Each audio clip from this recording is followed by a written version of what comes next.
We did want to do something that when people come in, it's a bit of a wow factor. You'll come into that pool and the first thing you'll see is that big stained glass window at the end, and then you'll kind of scratch your head about the dates and start a conversation with somebody, ask what the dates mean, and then it gets conversations flowing really, and people start to talk about the heritage of Baths.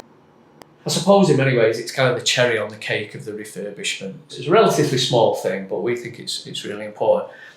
Originally within the contract, the stained glass contractor would have just replicated the original stained glass in every window, and that's pretty much what we're doing in 90% of the windows, but we do want to create a modern contemporary stained glass feature window.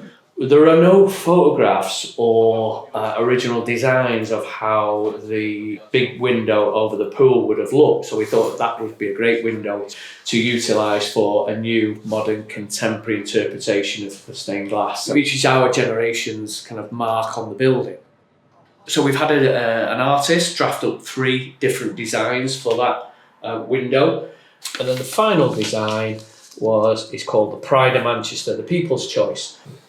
So Dave got in touch with me and said, would I be interested in designing a window for the baths? And of course, I leapt at the opportunity to create something. And I had so many ideas. You get these colours of the tiles, the greens, the kind of emerald green and the leafy green, that's everywhere in the bath. What you'll notice about the pool is those green tiles and the patterns on the bottom of the pool under the water. And I've echoed those lines within this design, so that there's that continuity between the pool and the tiles and the window itself. And those key dates. 1911, when the foundation stone was laid.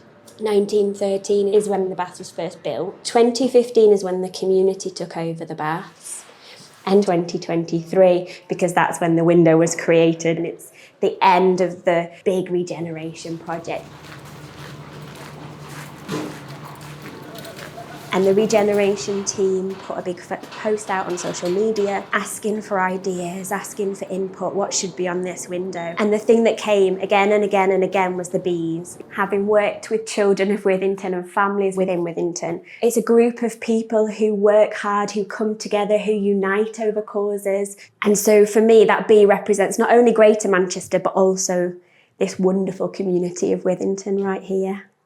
I bring my little girl for swimming lessons here at Withington Baths, and she's learnt to swim in that pool underneath that window.